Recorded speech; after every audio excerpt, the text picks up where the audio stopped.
irei, com gozo irei, comigo vai.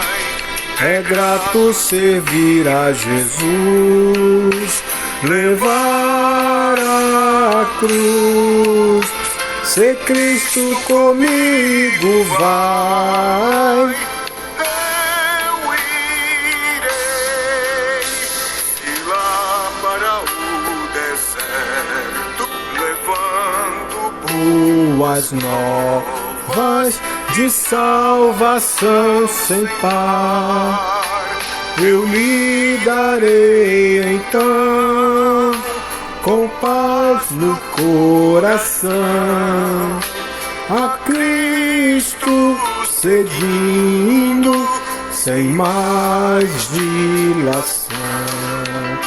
Se Cristo comigo vai, eu irei e não temerei, com gozo irei, comigo vai.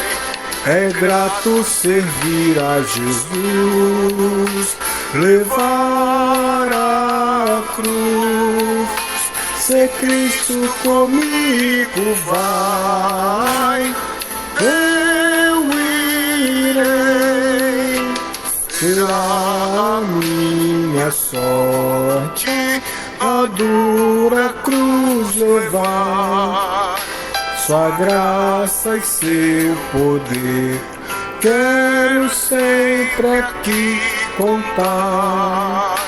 Contente com Jesus, levando a minha cruz, eu falo de Cristo, que é a minha luz. Se Cristo comigo vai, eu irei e não temerei, com gozo irei, comigo vai. É grato servir a Jesus, levar a cruz, se Cristo comigo vai, eu irei. Glória a Deus, aleluia, meu Deus. Muito obrigado, Jesus. Estamos aqui mais um dia para gravar o nosso tijolinho de Deus. Para quem caiu aqui de paraquedas, não está acompanhando a série, nós estamos aqui no dia 18, né? É isso, dia 18. É o 18º dia e nós já lemos Gênesis todo e estamos na metade de Êxodo. Então nós vamos aí caminhando aí com a nossa leitura diária da Bíblia. Hoje a gente vai falar das leis sobre o exercício da justiça.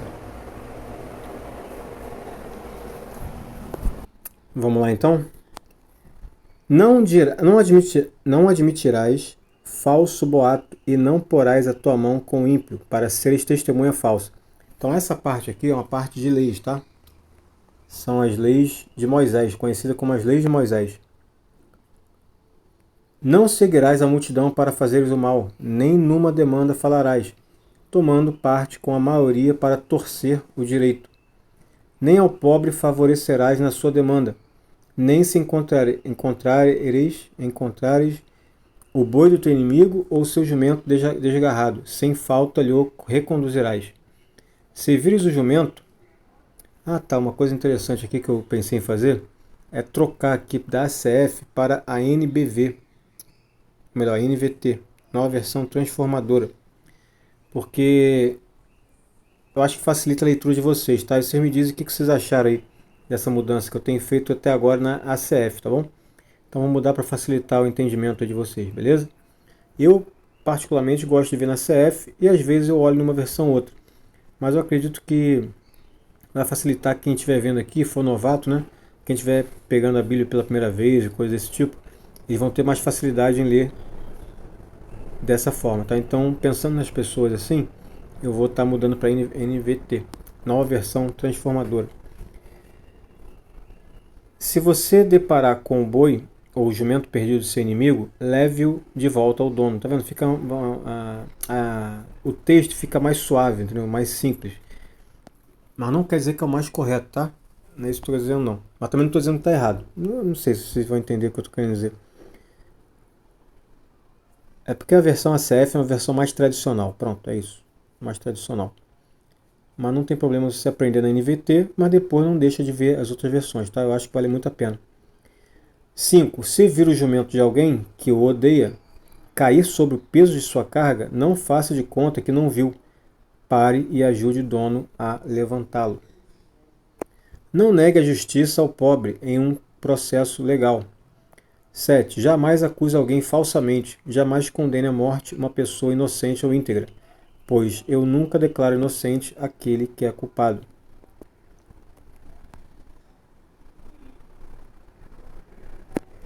Não aceite, por exemplo, esse texto aqui é muito famoso na outra versão, tá? Aqui, ó, na versão ACF. Só mudar para você entender, ó.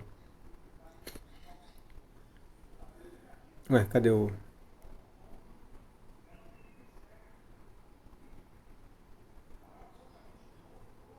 Aí quando eu mudo eu me perco.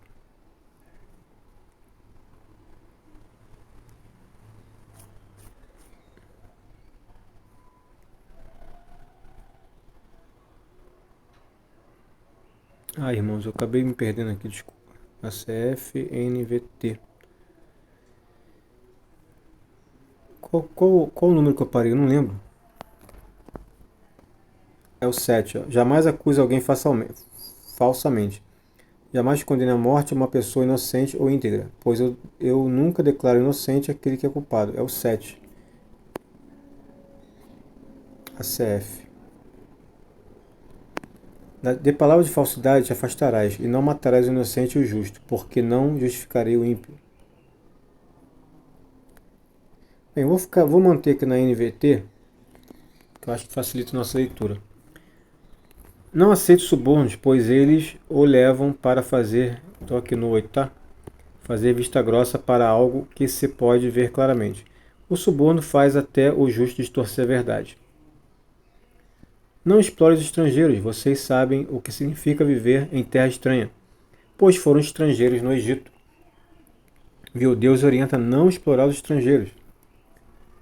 Aí que eu acho interessante, às vezes tem pessoas mal intencionadas que ficam acusando Deus por coisas pontuais na Bíblia que eles nem entendem o que estão falando, mas eles pegam uma parte bem pontualzinha assim e falam, tá vendo? Ó? Aqui, ó, Deus mandou matar criança, ó, tá vendo aqui, ó? Deus é mau. Pô, Deus é mau. Olha bem esse aqui, por exemplo. Não explore os estrangeiros. Deus está falando para não explorar o estrangeiro. Você acha mesmo que Deus tem essa maldade? Então, assim, as pessoas com mais intenções ficam usando esses trechos, um aqui, outro acolá, e para poder acusar, entendeu? Então, a gente conhecendo nosso Deus, a gente sabe que isso não acontece. Não é dessa forma que acontece. Plantem e colham os produtos da terra, pois 6 anos, mas no 7º ano deixem que ela se renove e descanse sem cultivo. Permitam que os pobres do povo colham o que crescer espontaneamente durante esse ano. Deixem o resto para servir de alimento aos animais selvagens. Façam o mesmo com os vinhedos e os olivais. Olha só que coisa incrível. Outra maneira de mostrar que Deus aqui ele é benevolente, é o nome, não é isso? Benevolente? Com os pobres. Olha o que ele falou. No 7º ano, deixe os pobres colher espontaneamente. Ou seja, está à vontade o 7º ano para eles. Aí você vai falar assim, não, Deus é mau. Pô, que mau o quê, cara? Tá aqui na cara, aqui, ó, que é um Deus bom. E é por isso que a gente tem que ler a Bíblia, irmãos, para a gente poder conhecer mais a Deus. Que a gente conhece Ele através desses atributos aqui, ó. Vocês têm 6 dias da semana para realizar suas tarefas habituais, mas não devem trabalhar no 7º. Desse modo, seu boi e seu jumento descansarão, e os escravos e estrangeiros que vivem entre vocês recuperarão as forças. Aqui tem um detalhe interessante. Aqui, ó, no 7º, trabalhar no 7º. Então, é como assim, ó, tá vendo?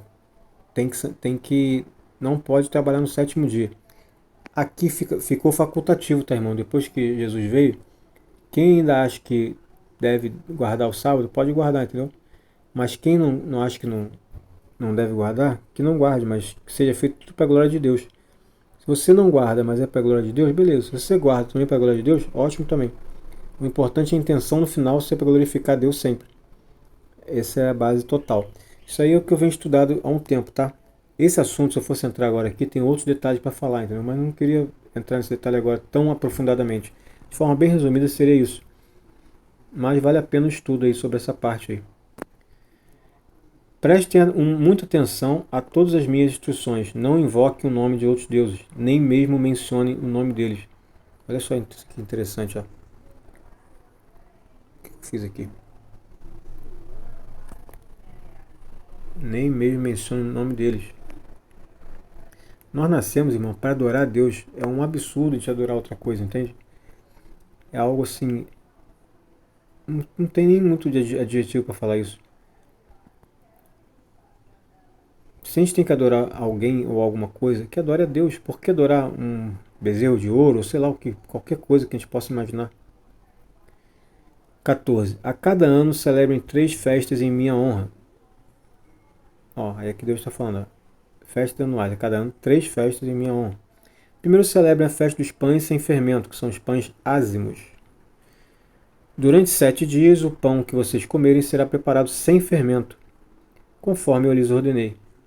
Celebre essa festa anualmente no tempo determinado, no mês de Abib, pois é aniversário de sua partida do Egito. Ninguém deve se apresentar diante de mim de mãos vazias. Celebrem também a festa da colheita, quando me trarão o primeiro fruto de sua colheita. Por fim, celebrem a festa da última colheita no final da safra, quando tiverem colhido todos os produtos de seus campos. Uau, isso aqui eu nem sabia disso aqui. No final da safra também. A primazia, né? Como é que é? É primazia que fala? Esse primeiro fruto é primazia, não é isso? Não lembro se é isso, acho que é.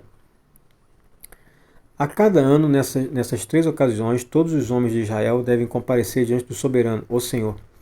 Não ofereçam sangue de meu sacrifício com pão que contenha fermento, e não guardem até a manhã seguinte a gordura das ofertas da festa.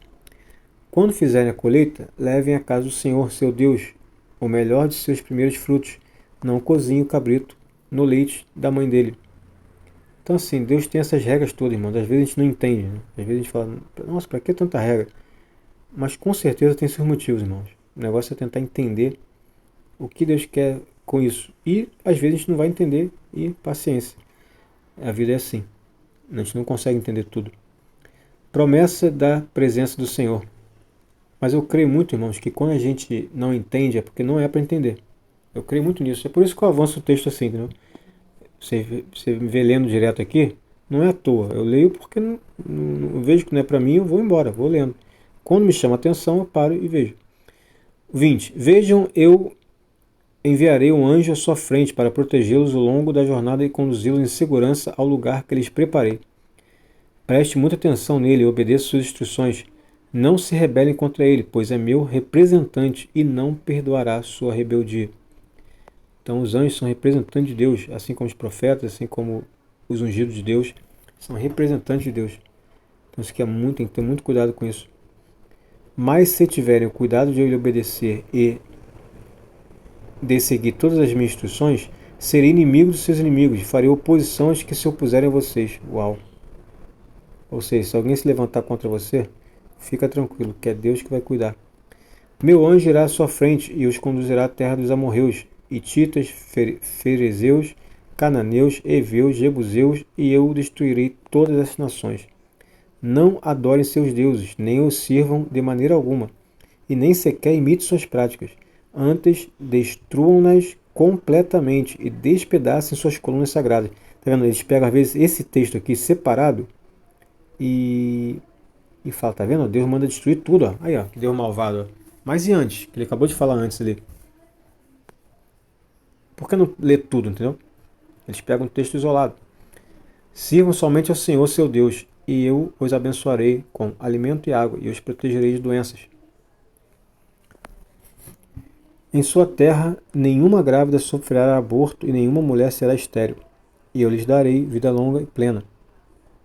Enviarei pavor à sua frente e criarei pânico entre os povos cujas terras vocês invadirem. Farei todos os seus inimigos darem meia volta e fugirem. Sim, enviarei terror adiante de vocês para expulsar os heveus, os cananeus e os hititas, mas não os expulsarei num só ano, pois a terra ficaria deserta, os animais se multiplicariam e se tornariam uma ameaça para vocês. Eu os expulsarei aos poucos, até que sua população tenha aumentado o suficiente para tomar posse da terra. Estabelecerei os limites de seu território, desde o Mar Vermelho até o Mar Mediterrâneo, e do deserto do leste até o rio Eufrates. Entregarei em suas mãos os povos que hoje vivem na terra e os expulsarei diante de vocês. Não façam tratados com eles, nem com seus deuses. Esses povos não devem habitar em sua terra, pois os fariam pecar contra mim. Se vocês servirem aos deuses deles, cairão na armadilha da idolatria. Uau! Então aqui é uma explicação do que é idolatria, tá vendo? É você servir a outros deuses. Mas não é só isso não, tá, irmão? Idolatria é um pouco... tem mais coisa para falar. Êxodo 24. Israel aceita a aliança do Senhor. Então o Senhor disse a Moisés: suba ao monte para encontrar-se comigo e traga Arão, Nadab, Abiú e 70 líderes de Israel. Todos devem adorar de longe. Somente Moisés está autorizado a se aproximar do Senhor. Os outros não devem chegar perto, e ninguém mais do povo tem permissão de subir ao monte com ele. Moisés desceu e transmitiu ao povo todas as instruções e ordens do Senhor, e todo o povo respondeu numa só voz: faremos tudo o que o Senhor ordenou. Moisés anotou com exatidão todas as instruções do Senhor. Logo cedo, na manhã seguinte, levantou-se e construiu um altar ao pé do monte. Também ergueu 12 colunas, uma para cada tribo de Israel. Em seguida enviou alguns rapazes israelitas para apresentar ao Senhor holocaustos e touros sacrificados, como ofertas de paz. Moisés colocou em vasilhas metade do sangue desses animais e aspergiu a outra metade sobre o altar. Depois pegou o livro da aliança e o leu em voz alta para o povo. Mais uma vez, todos responderam: obedeceremos ao Senhor, faremos tudo o que ele ordenou. Moisés pegou o sangue das vasilhas, aspergiu-o sobre o povo e declarou: este sangue confirma a aliança que o Senhor fez com vocês, quando lhes deu estas instruções. Depois Moisés, Arão, Nadab, Abiú e os 70 líderes de Israel subiram ao monte, onde viram o Deus de Israel, e sob os pés dele havia uma superfície azulada, como a safira e clara como o céu. Uau, muito lindo, né? E embora esses nomes nobres de Israel tenham visto Deus, ele não os destruiu, e eles participaram de uma refeição na presença dele. Então o Senhor disse a Moisés: suba ao monte para encontrar-se comigo. Fique lá, e eu lhe darei tábuas de pedra, nas quais gravei a lei e os mandamentos para ensinar o povo. Moisés e seu auxiliar, Josué, partiram e subiram ao monte de Deus. Esperem aqui até voltarmos, disse Moisés aos líderes. Arão e Hur ficarão com vocês. Quem tiver algum problema para resolver durante minha ausência, poderá consultá-los. Então Moisés subiu ao monte e a nuvem cobriu o monte. A glória do Senhor pousou sobre o monte Sinai, e a nuvem o cobriu por 6 dias. No 7º dia o Senhor chamou Moisés de dentro da nuvem. Para os israelitas que estavam no pé do monte, a glória do Senhor no alto do Sinai parecia um fogo consumidor. Moisés desapareceu na nuvem ao subir ao monte e ali permaneceu 40 dias e 40 noites. Uau, muito incrível. Oferta para o tabernáculo. O Senhor disse a Moisés: diga ao povo de Israel que me traga suas ofertas. Aceite as contribuições de todo cujo coração ao dispuser a doar. Olha só que interessante isso aqui. Então, isso é um padrão de Deus, irmão. É um padrão moral de Deus. Então, as coisas que a gente faz tem que ser assim, ó. Cujo coração dispuser a doar. A gente tem que dar de coração, entende? As coisas. Nunca em troca, nunca barganhando, nunca nada desse tipo. Aqui está uma lista da oferta que vocês aceitarão deles: ouro, prata e bronze, fios de tecido azul, roxo e vermelho, linho fino e pelo de cabra, para confeccionar tecido, peles de carneiro tingidas de vermelho e couro fino, madeira de acácia, óleo de oliva para as lâmpadas, especiarias para o óleo da unção e para o incenso perfumado, pedras de ônix e outras pedras preciosas para serem fixadas no colete e no peitoral do sacerdote, Instrui os israelitas a construírem para mim um santuário, para que eu viva no meio deles. Devem fazer esse tabernáculo e sua mobília de acordo com o modelo que eu lhe mostrarei. Uau, muito incrível. Isso aqui me lembrou Jesus, né? Falando do templo, né? Nós somos o templo dele agora. Mas isso aqui apontava para isso, né? Lá era físico, né? Agora não é físico, agora é espiritual. O que é físico é nosso corpo, né? Nosso corpo é o templo agora dele, é o templo físico de Deus, mas o templo não é mais aquele templo de pedra, né? De rocha.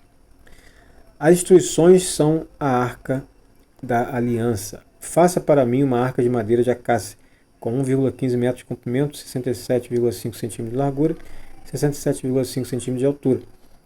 Lembrando que aqui está traduzido para nossa medida, tá, irmão? Mas com certeza na época, se não me engano, era côvado, né? Então é um pouquinho diferente em côvado. Mas traduzindo aqui seria essa medida aqui. 1,67 m.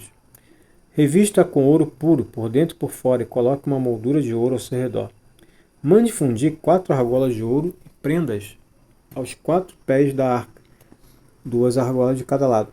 Faça varas de madeira de acácia e revistas com ouro.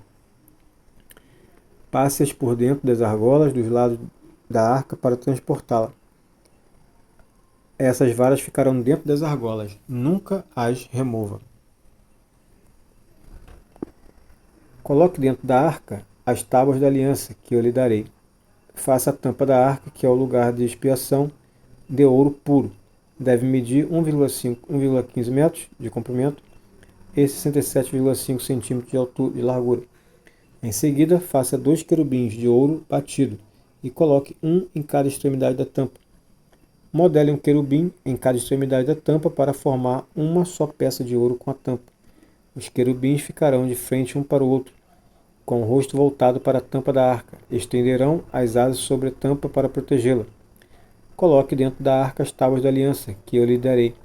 Põe a tampa sobre a arca. Ali sobre a tampa, que é o lugar da expiação, entre os querubins de ouro que estão sobre a arca da aliança, virei ao seu encontro e falarei com você. Dali eu lhe darei meus mandamentos para o povo de Israel. Instruções sobre a mesa. Faça também uma mesa de madeira de acácia, com 90 cm de comprimento, 45 de largura e 67,5 cm de altura. Revista-a com ouro puro e coloque uma moldura de ouro ao seu redor. Enfeite-a com uma borda de 8 cm de largura com uma moldura de ouro ao redor da borda.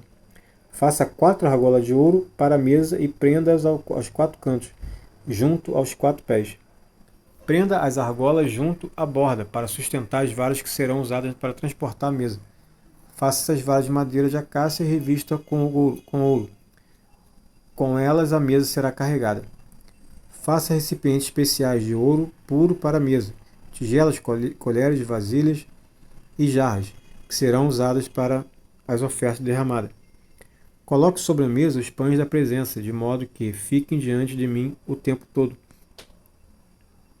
Os pães, será que se refere a Jesus? Faz uma referência a ele?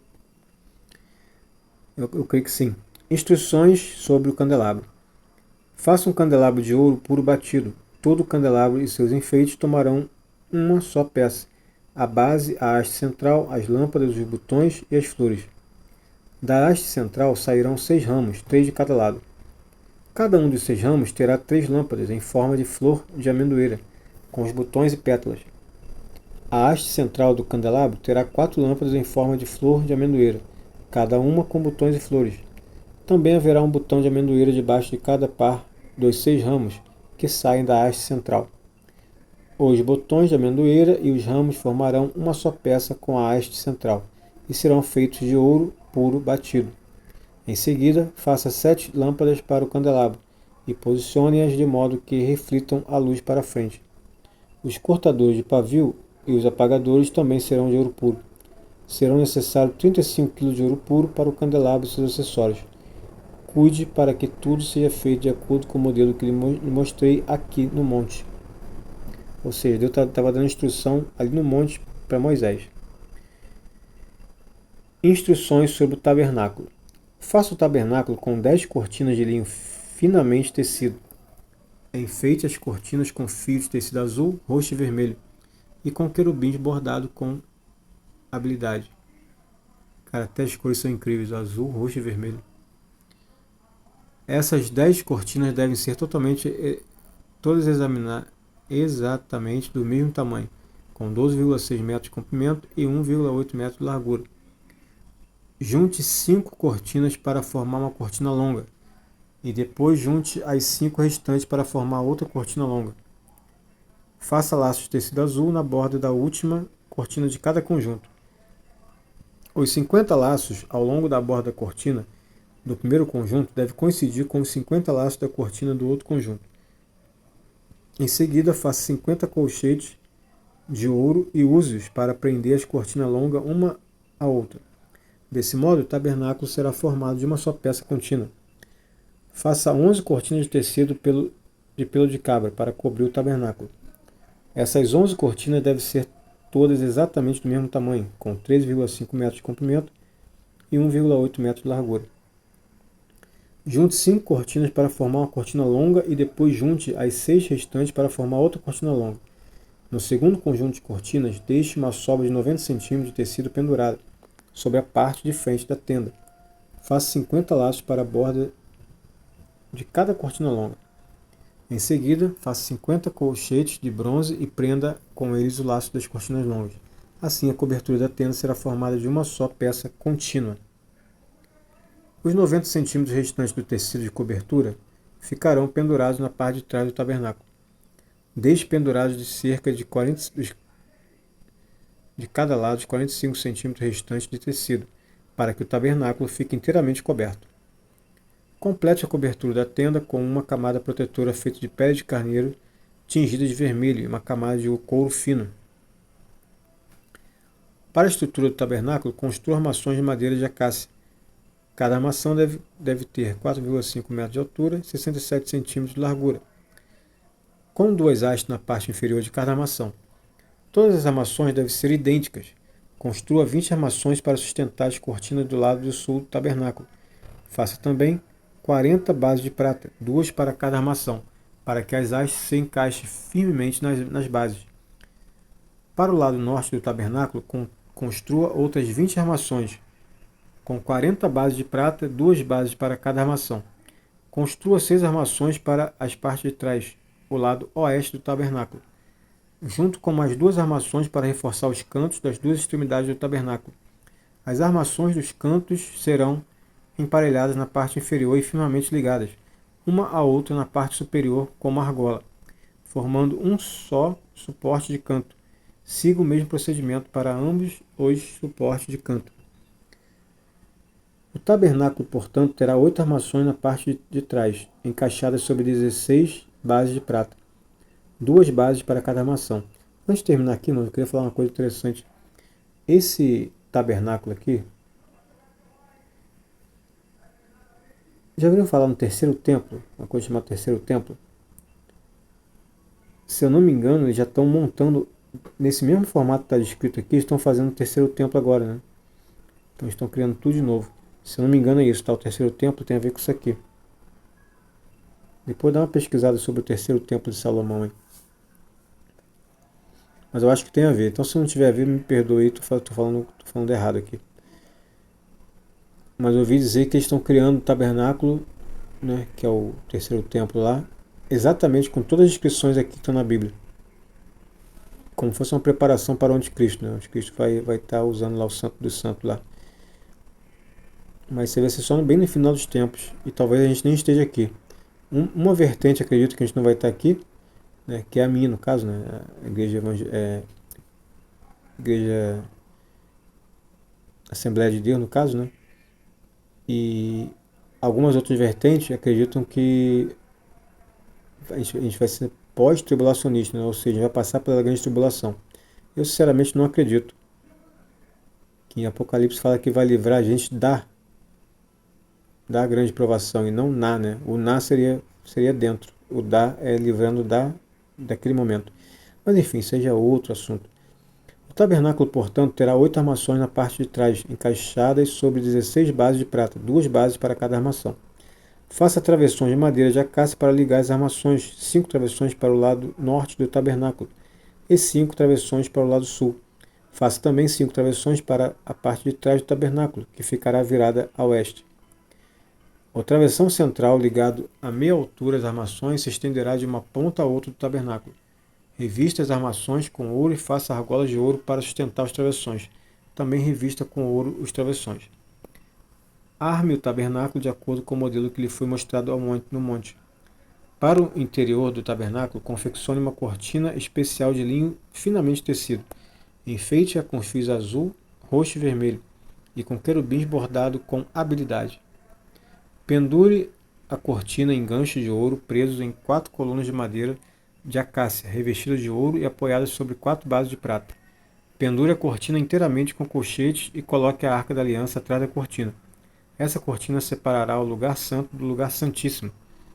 Coloque a tampa, o lugar de expiação, sobre a Arca da Aliança, dentro do lugar santíssimo. Coloque a mesa do lado de fora da cortina interna, no lado norte do tabernáculo, e posicione o candelabro em frente à mesa, ou seja, no lado sul. Confeccione outra cortina para a entrada da tenda. Ela deve ser de linho finamente tecido e artisticamente bordada com fios de tecido azul, roxo e vermelho. Faça 5 colunas de madeira de acácia revistas com ouro e pendure nelas cortina com gancho de ouro. Mande fundir 5 bases de bronze para as colunas. E terminamos por hoje. E no nosso próximo encontro, a gente vai continuar aqui o Êxodo 27, 28, 29 e 30, beleza? Aqui, ó. Instruções sobre o altar do holocausto. A gente vai continuar a partir daqui para baixo no nosso próximo tijolinho. Desejo a todos vocês um ótimo dia aí. Fique com Deus, Deus abençoe a vida de cada um e que Deus permita que nós possamos nos encontrar no nosso próximo tijolinho, lendo um pouquinho da Bíblia todos os dias. Um grande abraço, fique com Deus e até nosso próximo encontro. Tchau, tchau.